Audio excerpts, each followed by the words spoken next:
Bismillahirrahmanirrahim. Assalamualaikum warahmatullahi wabarakatuh. Alhamdulillah, assalatu wassalamu ala rasulillah Muhammad ibni Abdillah wa ala alihi wa ashabihi wa man tabi'ahum ila yaumil qiyamah, amma ba'd. Pada suatu ketika, sebagaimana diceritakan dalam hadis sahih riwayat Bukhari, Rasulullah SAW sambil memegang pundak Ibnu Umar menyampaikan sesuatu atau berpesan sesuatu yang pesan itu sungguh amat sangat penting untuk kita dengarkan ini hari. Kata beliau, kun fid dunya ka'annaka gharibun aw abirus sabil. Jadilah kau, wahai Ibnu Umar, di dunia ini bagaikan orang asing, au abirus sabil. Apa itu abirus sabil? Kalau bahasa anak muda, gen Z atau gen yang lainnya, itu on the way to. Dalam perjalanan menuju kemana? Ada penjelasan yang sangat menarik diberikan oleh Imam Nawawi. Kata beliau, kenapa kita ini diminta untuk hidup di dunia bagaikan orang asing? Karena, kata beliau, kita sesungguhnya berada bukan di tempat asli kita. Asli kita di mana? Kata beliau, asli kita itu di surga. Bukankah moyang kita, Nabi Adam dan Siti Hawa itu dulunya tinggal di surga dan oleh karena satu sebab kemudian diturunkan oleh Allah ke atas dunia. Dan kita ini sesungguhnya sedang berjalan menuju ke tempat asli kita, on the way to Jannah. Hanya soalnya apakah kita akan sampai betul ke tempat asli kita atau tidak, itu soal yang lain. Soal yang lain yang akan menentukan apa itu kita semua tahu, yaitu iman dan takwa kita. Tetapi dan iman dan takwa itu hanya akan mungkin bisa diwujudkan sepanjang hidup kita yang sebentar ini di dunia. Seberapa sebentar digambarkan dengan sangat bagus oleh baginda Rasulullah SAW. Mad dunya ma'ana fid dunya, tidak adalah aku, tidak adalah kita semua hidup di dunia illa ka rokibin, kecuali seperti seorang pengendara. Istadalla tahta sajarotin, sebentar bernaung di bawah pohon, thumma roha wa tarokaha. Kemudian istirahat lalu meninggalkan pohon itu. Nah, sepanjang kita ada di bawah pohon itulah digambarkan oleh Nabi hidup kita. Sangat sebentar. Seberapa sebentar akan terlihat makin singkat jika kita bandingkan dengan waktu yang bakal kita tempuh di akhirat kelak. Dalam Al-Quran Allah mengatakan, inna yauman inda rabbika ka'alfi sanatin mimma ta'udun.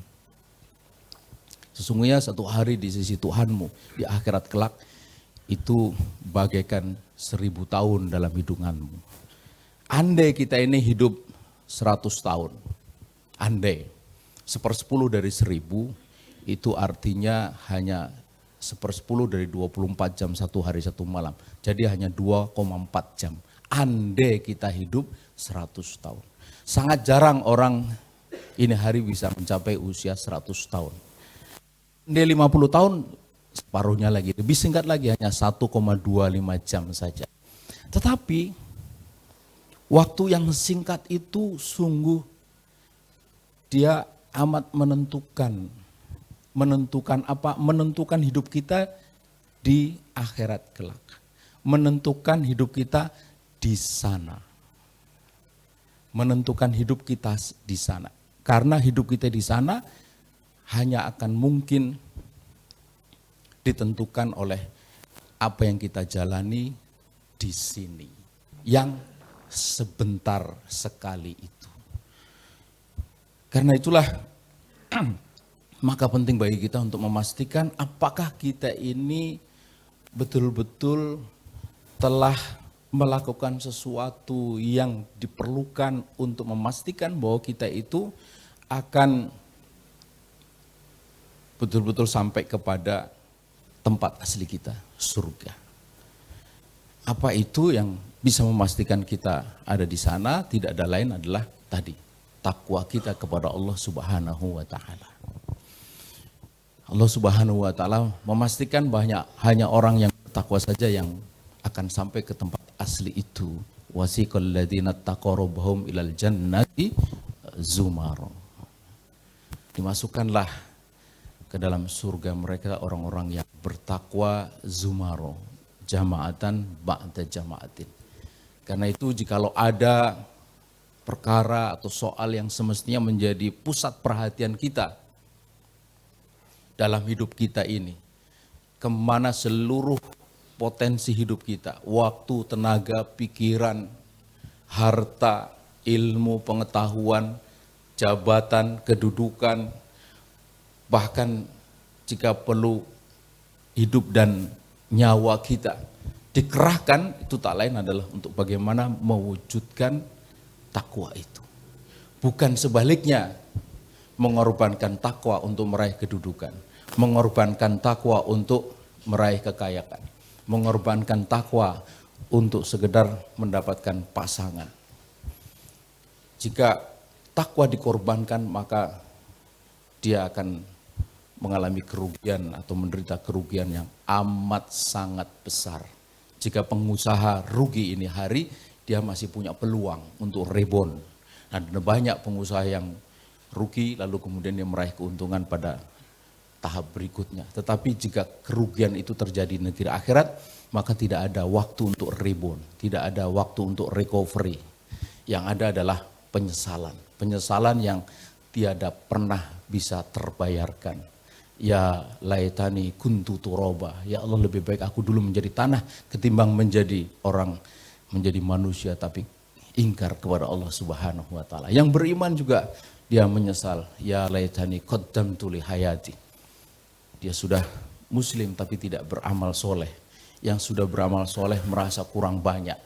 Yang sudah bersedekah merasa kurang banyak. Yang sudah sholat merasa kurang banyak. Yang sudah berdakwah merasa kurang bersungguh-sungguh, begitu seterusnya. Karena itulah maka jikalau ada pepatah sesal dahulu pendapatan, sesal kemudian tak berguna, sesungguhnya sepanjang hidup kita di dunia masih ada gunanya. Tapi juga ketika kita sudah sampai ke negeri akhirat, maka penyesalan itu sungguh tidak ada gunanya. Karena itulah penting bagi kita sekali lagi memastikan bahwa kita ini sudah berada di track yang benar, on the right track, yaitu ketika kita berada di jalur iman dan takwa. Jika sudah ada, pertahankan itu. Disitulah Allah Subhanahu wa taala katakan, ya ayyuhalladzina amanu taqullaha haqqa tuqatih wa la tamutunna illa wa antum muslimun. Pertahankan, jika sudah di situ tingkatkan dengan kesungguhan yang paripurna. Karena sekali lagi itu adalah taruhan kita, peluang kita atau kesempatan kita hanya sekali ini. Tidak ada kesempatan yang kedua, tidak ada hidup yang kedua. Tadi sudah dikatakan muda kita sekali, ya, tua kita sekali. Tidak ada muda kedua kali, tidak ada tua kedua kali, tidak ada pun juga hidup kedua kali. Semuanya hanya sekali. Allah Subhanahu wa taala berikan kesempatan yang sama. 24 jam sehari, 7 hari seminggu, 12 bulan dalam 1 tahun dan seterusnya. Tapi mengapa ada orang yang begini dan begitu? Ini semua berpulang kepada pilihan masing-masing. Pilihlah yang paling tepat untuk hidupnya, untuk hidup kita, dan pilihan yang paling tepat tidak lain adalah memastikan kita akan menuju ke tempat asli kita. Mana itu? Surga. Dan surga itulah yang disebut oleh Allah sebagai ni'mal masir, tempat kembali yang paling baik, sebaik-baik tempat kembali. Bukan bi'sal masir, yaitu neraka yang orang akan menyesal selama-lamanya, tidak akan bisa terbayarkan oleh apapun. Karena itu sekali lagi, marilah kita jaga hidup kita, keluarga kita, pun juga kita berjuang untuk bangsa, negara, bahkan dunia. Kita bawa bukan hanya diri kita, keluarga kita, negara kita, bahkan dunia ini menuju kepada apa yang diridhoi Allah Subhanahu wa taala. Karena hanya di bawah cahaya ridho Allah, cahaya petunjuk Allah sajalah, maka kita akan bisa mendapatkan kehidupan yang disebut oleh Allah rahmatan lil alamin. Karena itulah maka diturunkan kepada manusia baginda Rasulullah SAW yang tadi dalam lagu disebut rahmatun lil alamin. Manusialah yang kemudian menolaknya, lalu dia memilih sesuatu yang bukan berasal dari Allah, memilih sesuatu yang bukan dari Nabi. Hasilnya apa? Hasilnya kekacauan demi kekacauan seperti yang ini hari kita saksikan, baik dalam kalangan ekonomi, politik, sosial, budaya, pendek kata dalam seluruh aspek kehidupan. Tidak ada peluang kebaikan kecuali di dalam Islam. Tidak ada peluang perbaikan kecuali di dalam Islam. Dan tidak ada peluang menuju jalan perbaikan dan kebaikan kecuali melalui Islam. Karena itulah Islamlah diri kita ini besok dan sampai nanti Allah memanggil kita insya Allah dalam keadaan husnul khotimah, meninggal dalam keadaan kita hidup dalam Islam, untuk Islam, dan dalam kerangka menegakkan Islam yang kafah, Islam yang menyeluruh, karena di sanalah ada berkah. Tidak ada berkah kecuali dalam Islam yang kafah. Demikian, mudah-mudahan Allah Subhanahu wa taala memberikan rahmat dan barakah kepada kita semua, khususnya di bulan Ramadan, bulan yang luar biasa ini, untuk tetap istiqomah di jalan Islam itu.